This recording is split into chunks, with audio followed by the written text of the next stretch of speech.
नमस्कार। देश और दुनिया की तमाम फटाफट खबरों में आपका स्वागत है। खबरों के लिए आपसे निवेदन कि यदि आपने हमारे चैनल को सब्सक्राइब नहीं किया तो कृपया करके आपके अपने चैनल को सब्सक्राइब कर लें।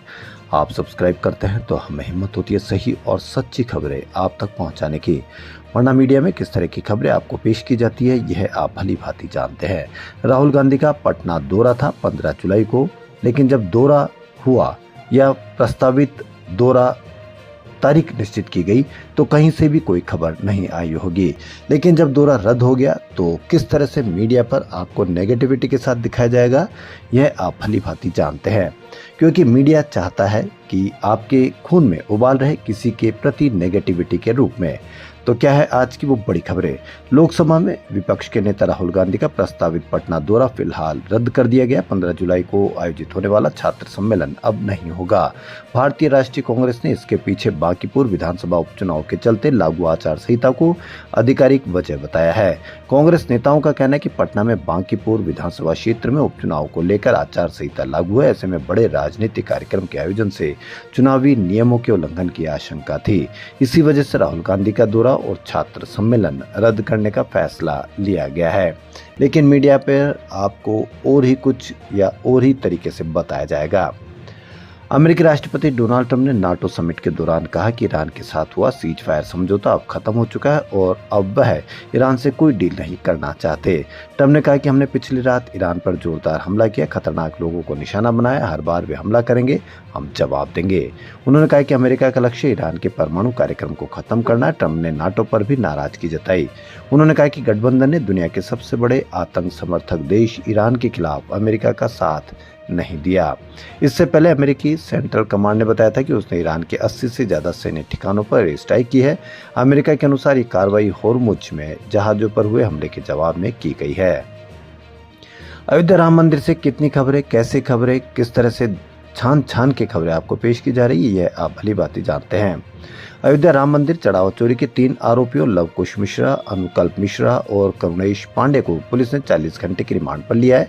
पूछताछ के दौरान पुलिस को आरोपियों से श्री राम जन्मभूमि तीर्थ क्षेत्र की पुरानी फर्जी रसीद बुक मिली है। आपको कहीं पर भी मीडिया कितनी चर्चा मिली यह आप अवश्य कमेंट करके बताएं। यह रसीद हूबहू असली की तरह दिखती है। कितनी रसीदें या फर्जी रसीदें बुक होगी यह आप अवश्य कमेंट करके बताएं। इस पर श्री राम जन्मभूमि तीर्थ क्षेत्र का लोगो बना हुआ है। सूत्रों के अनुसार आरोपियों ने पूछताछ में कबूला कि वे फर्जी रसीद काटकर चंदा देने वालों से पैसे भी ऐंठ लेते थे। शुरुआत में यह जो भी आरोपी है जब कोई मंदिर में दान देने की इच्छा जताता था तो उसे रसीद के तौर पर यह फर्जी रसीद दे देते थे ताकि किसी को शक न हो। अब नई व्यवस्था के तहत रसीद ऑनलाइन मिलती है, इसलिए इन लोगों ने इन रसीदों का इस्तेमाल करना बंद कर दिया था। महाराष्ट्र के पुणे में आज भारी बारिश के कारण कचरे का पहाड़ 3 मंजिला इमारत पर गिर गया, जिससे कचरा प्रबंधन की बिल्डिंग ढह गई।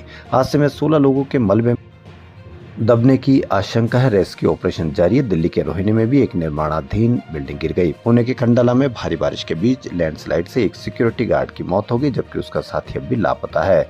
उधर गुजरात के सूरत में 36 घंटे में 19 इंच तक बारिश हुई, जिसमें 85 साल पुराना रिकॉर्ड टूट गया। जुलाई 1941 में 18 इंच बारिश हुई थी। सूरत में बाढ़ से शॉपिंग मॉल की एक मंजिल पानी में डूब गई। करोड़ों रुपए का नुकसान हुआ। करंट लगने, पेड़ और बिजली गिरने से 9 लोगों की मौत हो गई है। जयपुर से आगरा जा रही एक प्राइवेट स्लीपर बस की स्टीयरिंग अचानक फेल हो गई। बेकाबू बस पेट्रोल सीएनजी पंप की सुरक्षा दीवार तोड़ते हुए खेत में जा घुसी। हादसे में बस में सवार 14 में से 3 पैसेंजर्स घायल हो गए। बस पेट्रोल और सीएनजी मशीनों से कुछ फीट की दूरी से निकल गई, जिससे बड़ा हादसा टल गया। घटना बुधवार सुबह 7 बजे दौसा जिले के मानपुर थाना क्षेत्र में जयपुर आगरा नेशनल हाईवे पर समवास स्थित पेट्रोल सीएनजी पंप पर हुई। लेकिन फिर भी आप नैतिकता की सीमा पार करते देखिए कि रोज प्रतिदिन इस तरह के हादसे होते हैं, फिर भी न तो लगाम रफ्तार पर और न ही लगाम किसी आम जनता पर। बद्रीनाथ धाम के चढ़ावे में कथित हेरफेर मामले में पहली बड़ी आपराधिक कार्रवाई हुई है। मंदिर अधिकारी युद्धवीर पुष्पवान की तहरीर पर निलंबित निजी सचिव प्रमोद नोटियाल के खिलाफ बद्रीनाथ थाने में भारतीय न्याय संहिता की धारा 306 और 316 के तहत एफआईआर दर्ज कर पुलिस ने जांच शुरू कर दी है। मीडिया पर राम मंदिर तो अभी दिखाई नहीं दे रहा था। बद्रीनाथ धाम पर भी इस तरह के आरोप लगना शुरू हो गए। FIR हुई, कहीं पर भी आपको मीडिया पर चर्चा नहीं देखी जाएगी। इस बीच चढ़ावा विवाद उजागर करने वाले काल भैरव सेना के अध्यक्ष, जी हां, जिसने चढ़ावा विवाद उजागर किया उस सेना के अध्यक्ष, भैरव सेना के अध्यक्ष संदीप खत्री को बुधवार को पुलिस ने देहरादून स्थित उनके कार्यालय में करीब 2.5 घंटे तक नजरबंद रखा। खत्री मुख्यमंत्री को ज्ञापन देने जा रहे थे। इससे एक दिन पहले भी पुलिस उनके आवास पर तैनात रही थी। देश भर में E20 पेट्रोल को लेकर चल रही बहस के बीच आम आदमी पार्टी के राष्ट्रीय संयोजक और दिल्ली के पूर्व मुख्यमंत्री अरविंद केजरीवाल पेट्रोल पंप और सर्विस सेंटर में जनता के बीच जाएंगे। वो इस तरह 20% एथेनॉल वाले पेट्रोल पे जनता से राय लेंगे। केजरीवाल ने बुधवार को कहा कि कल मैंने कहा था कि देश के सभी वाहन निर्माताओं को चिट्ठी लिखकर पूछूंगा कि क्या उनके पुराने वाहनों में E20 ईंधन का इस्तेमाल किया जा सकता है, नुकसान होता है या नहीं।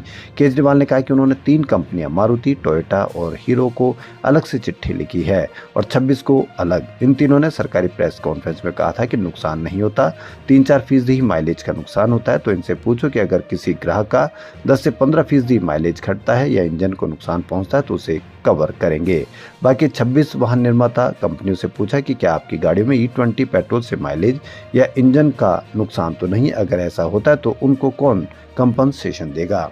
लेकिन मीडिया पर इस तरह से आपको विशेषज्ञ आ जाएंगे कि जो E20 पेट्रोल से कहीं पर भी कोई नुकसान की बात नहीं करेंगे और जब इस तरह से बड़ा नुकसान होगा तो वह विशेषज्ञ सब गायब हो जाएंगे और आम जनता हर बार की तरह इसको भी अपने वाहन के साथ, नुकसान के साथ भुगतने के लिए तैयार रहेगी। फिर भी कोई शिकायत नहीं, फिर भी कोई उनके मन में सवाल नहीं। देश और दुनिया की तमाम फटाफट खबरों में फिलहाल इतना ही। धन्यवाद।